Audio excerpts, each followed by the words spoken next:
Psychedelics and psychosis have long been intertwined. Historically, psychedelics were more often called psychotomimetics, or compounds that temporarily mimic the symptoms of psychosis.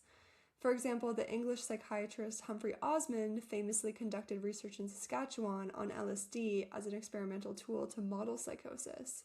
He seemed to hope that the altered states induced by LSD could provide some kind of insight into severe mental illnesses like schizophrenia. But today, rather than modeling psychopathology, psychedelics are more often viewed as tools in psychiatry. But this creates a paradox in modern psychedelic science, in which the psychedelics are being used both as tools to treat certain mental health symptoms, like depression, for example, but also as a model to mimic other mental health symptoms, like psychosis. So, are psychedelic experiences truly comparable to psychosis, or might this be an oversimplification? And if so, what are the mechanisms that make psychedelics ameliorate certain mental illness symptoms and simulate others? Hello and welcome to the integration session where we explore the science, stories, and future of psychedelic science. In this episode, we are joined by Dr. Haley Dourron, a postdoctoral researcher at Linköping University in Sweden, whose qualitative and neurobiological research examines the similarities and critical distinctions between psychedelic experiences and psychotic states, drawing directly from the voices of individuals with a lived experience of both. Let's dive in.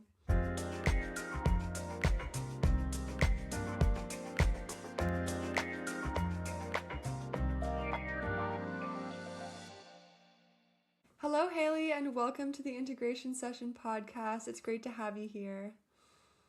Thank you so much for having me on. Yeah. So I want to get right into your research because it sits at this really fascinating intersection between psychedelic experiences and psychosis. So you've studied this sort of paradox between psychedelics as tools for mental well-being, but also as tools to kind of mimic the symptoms of mental illness symptoms. So how do you kind of explain this paradox in your research? So I think to understand where this whole paradox comes from, you kind of have to think about how psychedelics were used historically.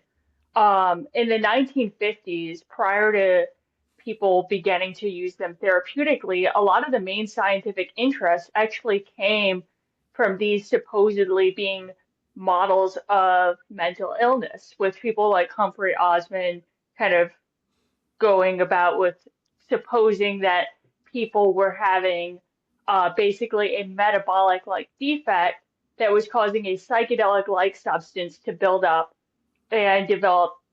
People would then develop like schizophrenia or something. And at the time, this was seen as very innovative and kind of taking a more biological side to understanding mental illness. Um, but as the field went on and there came to be a lot more focus on understanding the therapeutic effects, this kind of paradox was still inside the field. There, like modern research, oftentimes a lot of the major theories of how psychedelics work, like rebus, like the entropic brain model, um, kind of have this understanding that there is some similarities between psychosis and psychedelics, and that this kind of explains how they work in some ways. And then just taking a more simple level, when a person is on psychedelics, there are a lot of things that can happen that at first glance seem very psychotic like, um, even if they're really actually distinct. So, my research basically is trying to understand, are psychedelics actually like psychosis? And if so, can this explain maybe how they work in some ways, including therapeutically, paradoxically? So yeah. Super interesting. And you've sort of talked a bit about this theory of the self-entropic broadening theory. So maybe you could give us like a summary of what that's referring to as well. Yeah. So that theory was influenced by a lot of other theories in psychedelic science and beyond as well. But basically, it's trying to answer the question of if psychedelics and psychosis are similar, what also kind of allows these trajectories to diverge? And that theory, in a lot of ways, it's very simplistic, but I think it's a good place in some ways to start, suggests that differences in self experience are a major component of how psychedelics and psychosis diverge. So during a psychotic experience, a lot of people will be thinking like random things in the environment have secret messages for them, that license plates mean something special, um, that they're being chased by the CIA, all the sort of very self-focused experiences. And then during the acute effects of psychedelics, people kind of have the inverse in some ways, where they might feel a sense of oceanic boundlessness, of being one with the environment. And yeah, so that it kind of picks up on this self-focus aspect and maybe self-presence as well as being tremendously important. But it also kind of, I think, at least offers a potential description of what some of the similarities might be. So it Sieb theory discusses something called entropic processing, and that's basically a hyper associative thinking style where people are making a lot of connections, having a lot of insights, finding things extremely meaningful. And it does, self entropic broadening theory does suppose that psychedelics and psychosis are similar in these regards. So it tries to get at both the similarities and differences. Yeah, that's so interesting. I can tell that a lot of thinking went into that conceptualization. And in your other research, you kind of took a more like lived experience approach. So you interviewed people with a lived experience of both psychosis and psychedelics to ask them to compare these two states, which I find really interesting that you took that approach. So, what was the motivation behind that? Why did you feel that getting at the lived experience was an important kind of approach to this problem? I think that you can be theorizing all day, for years on end and still not really get at what it's actually like to have these experiences. And, there had been multiple review papers written comparing psychedelics and psychosis. And it's like nobody is kind of asking the most obvious question, I think, of how do these experiences feel for people who have experienced both? And from there, we can actually kind of from the bottom up build a research program that I think more carefully kind of teases out what's different and what's similar. So I think that was essentially what drove that project is I had done a lot of intense theorizing and I was like, I just need to go back to the basics and figure out what's going on. And it was incredible to hear everybody's actual experiences too. So Yeah, so I want to get into those. So, what were kind of the main similarities and differences that people highlighted between psychedelics and psychosis?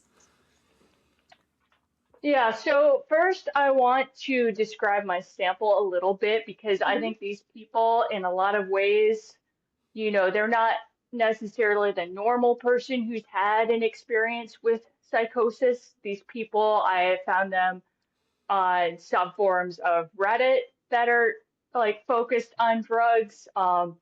These people were definitely psychonauts, nerds in that way. So, it might not apply to everybody, but I just tried to characterize the sample of people I had found well. And I would say among these people, in general, most people said that their experiences with psychedelics and psychosis had a lot more differences than similarities. So people really discussed how, with both experiences, yes, there were a lot of sensory changes. People during the effects of psychedelics reported, the classical fractals and tracers and all of that, and being very um, just focused on their sensory experiences. Whereas psychosis, even though people had a lot of hallucinations, they might hear voices, they might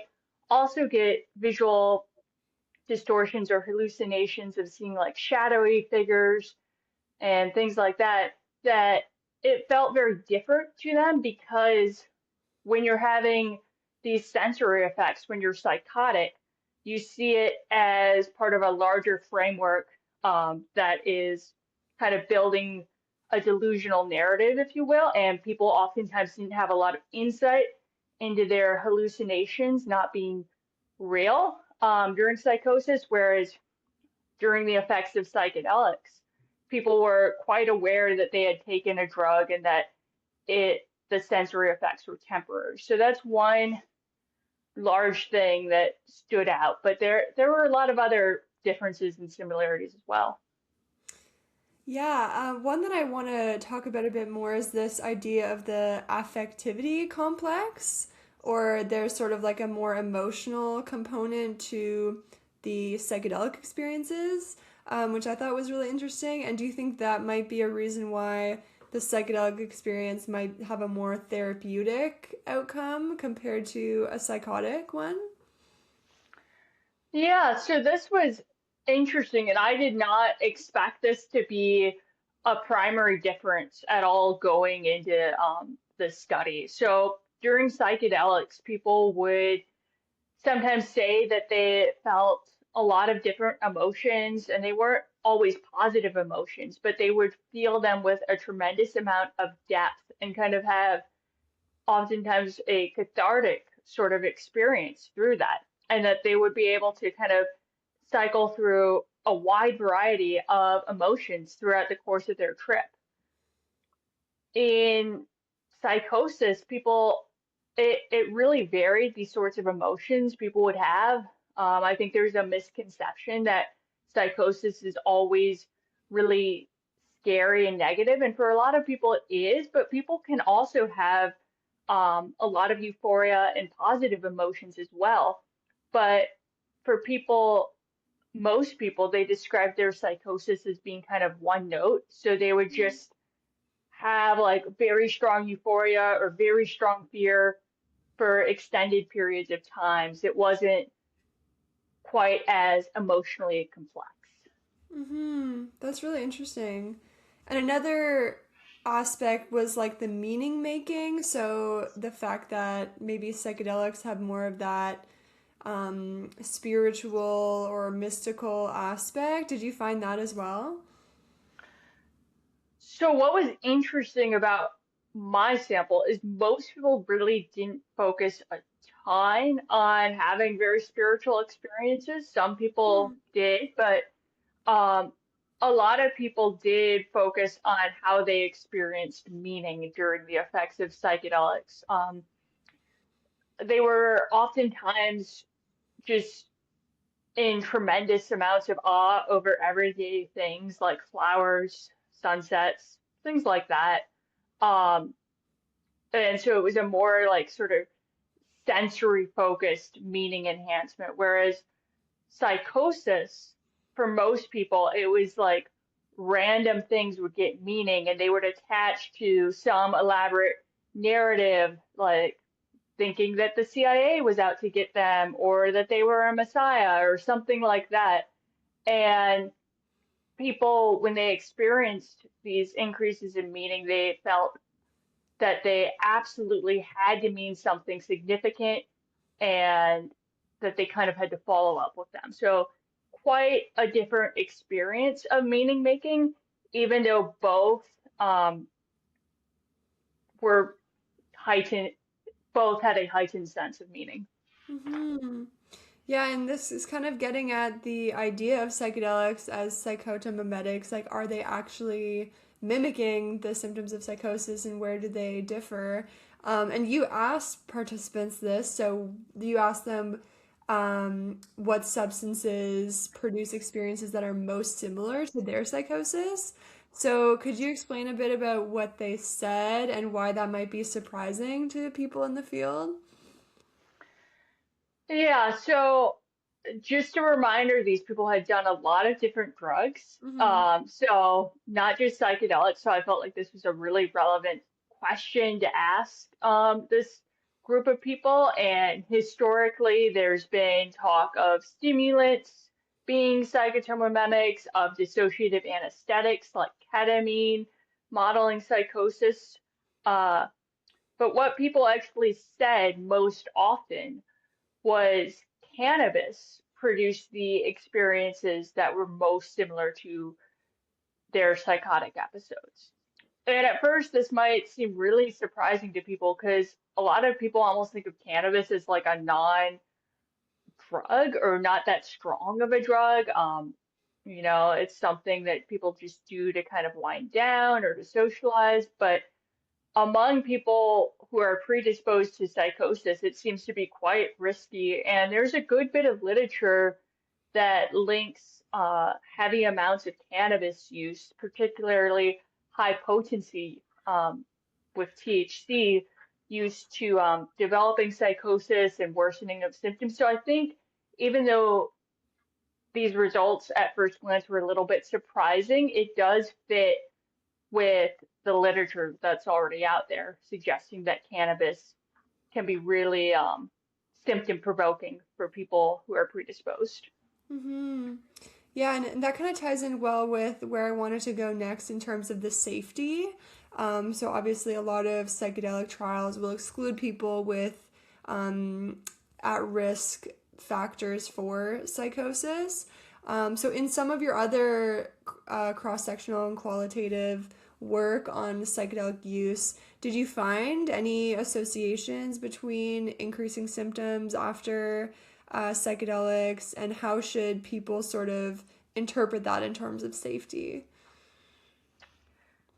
Oh man, I don't know how much you can really extrapolate from these studies to a clinical trial.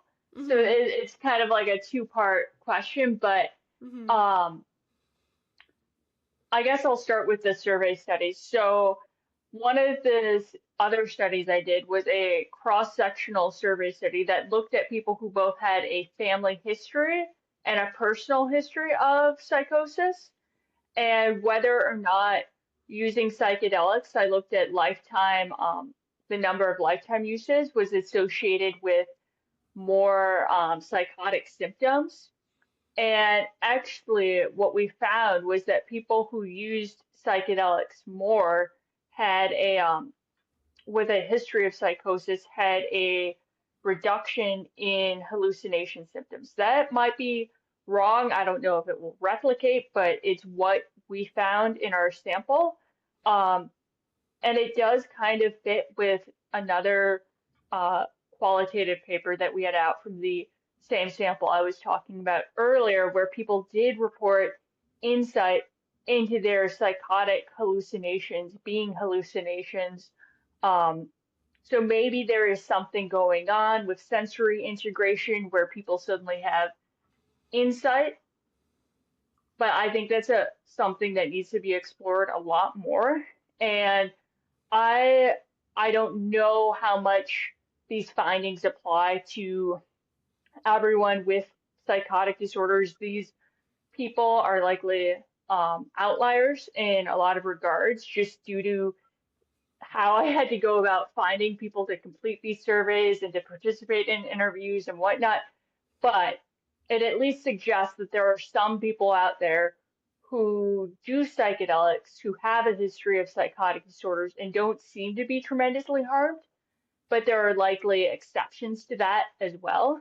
Um, Within the context of a clinical trial, I think that it's tricky because people are very focused on safety right now, which makes a lot of sense. But I think that excluding people with like a family history and whatnot probably isn't tremendously evidence based at this point.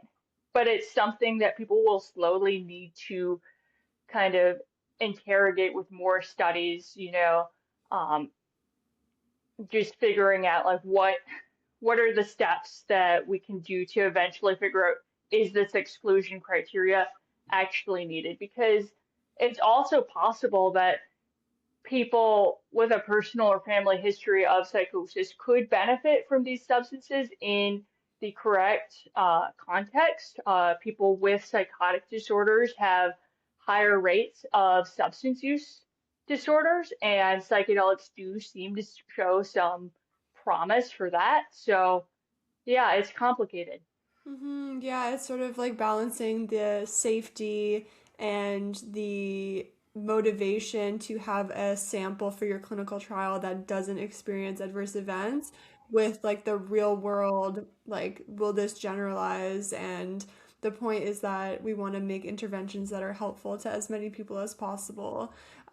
So yeah, it's sort of like an interesting, I guess, dilemma there, but I agree with you that it's important to take a cautious approach, and we'll figure it out with time and with more research.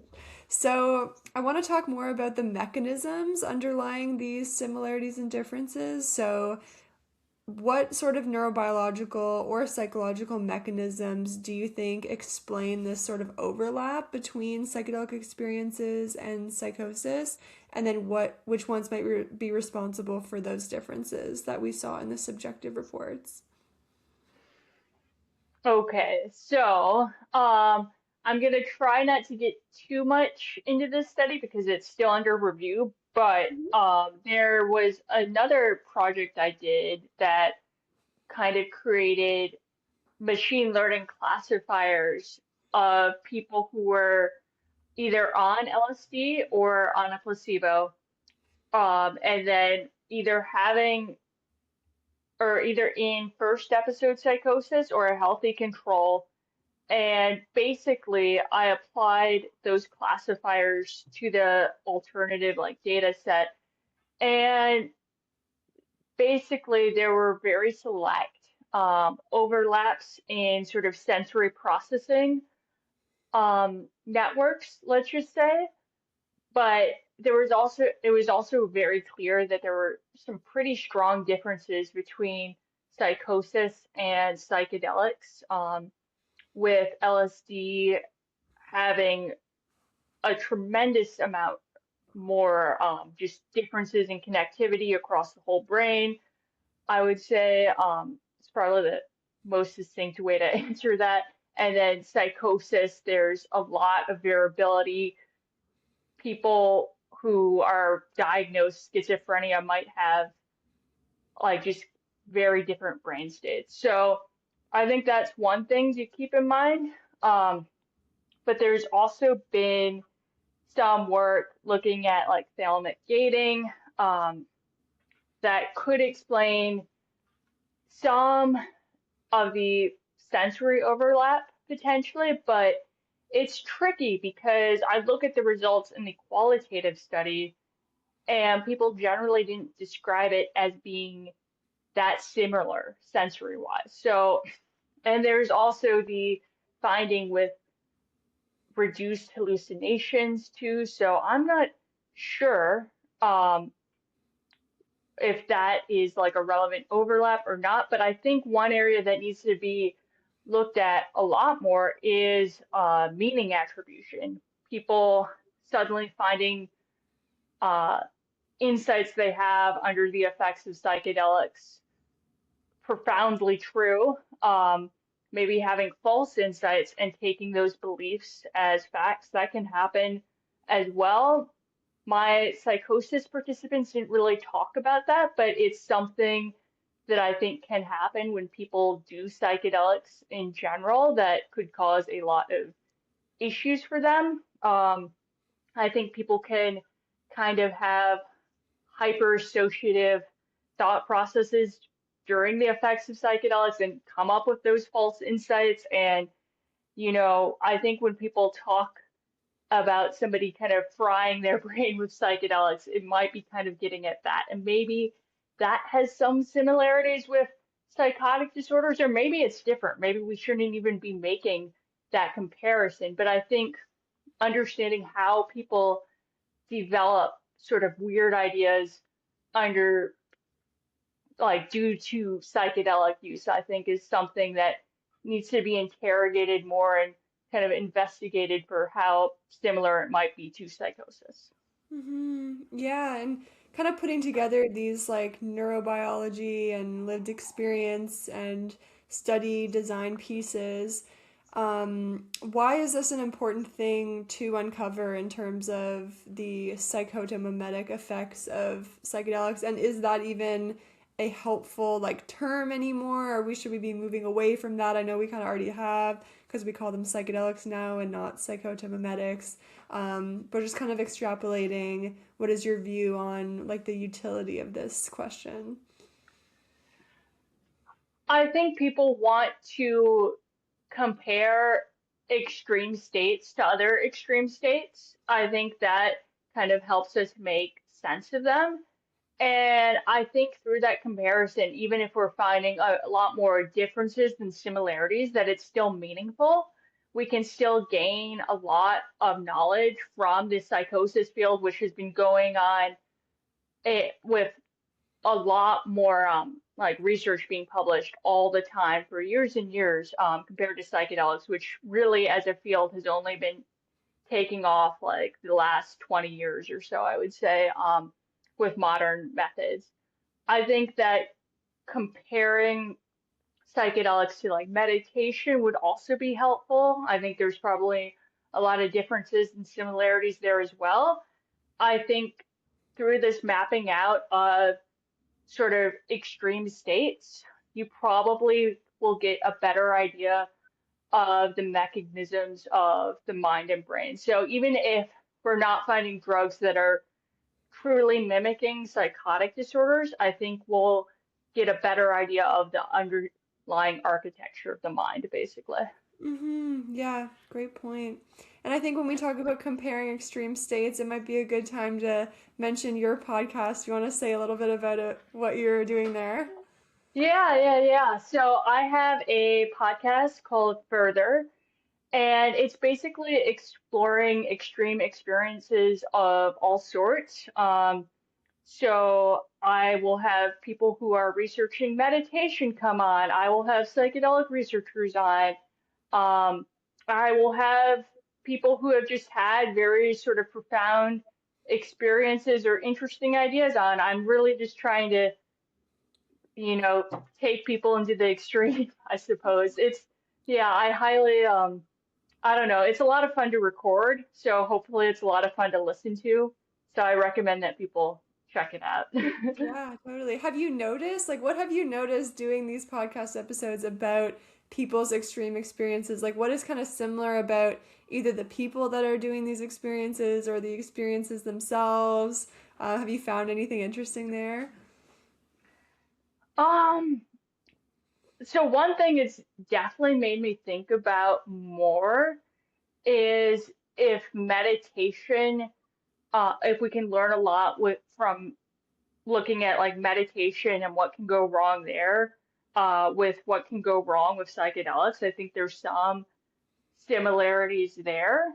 Um, and then also just some of the people who have extreme experiences with psychedelics, let's just say, it's very interesting to talk to them because it feels very different from interviewing a person who has had a psychotic episode and used psychedelics.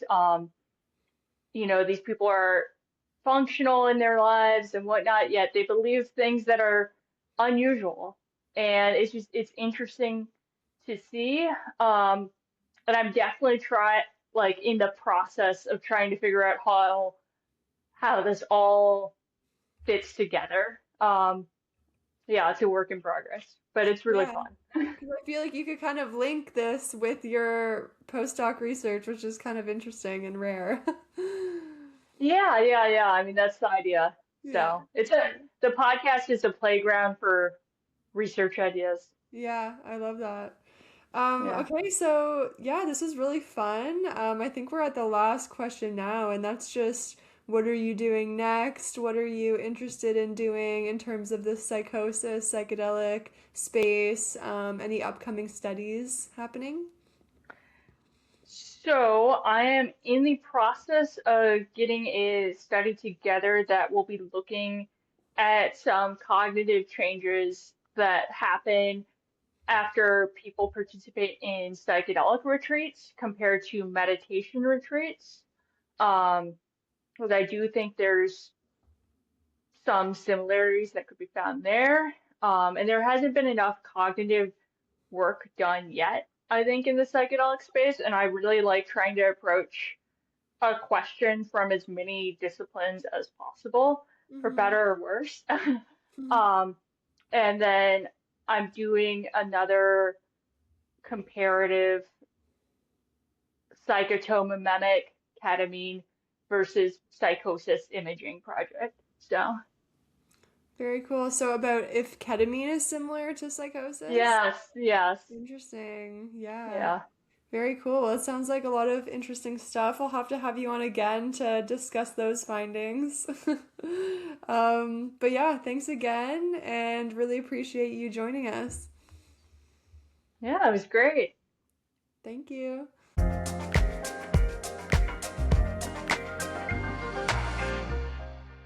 Thank you so much for tuning into this conversation with Dr. Haley Dourron. And a thank you to the Center for Psychedelics, Health and Research at Queen's University, the Ontario Brain Institute, the Canadian Biomarker Integration Network in Depression, and Providence Care Hospital. Until next time, be well and integrate wisely.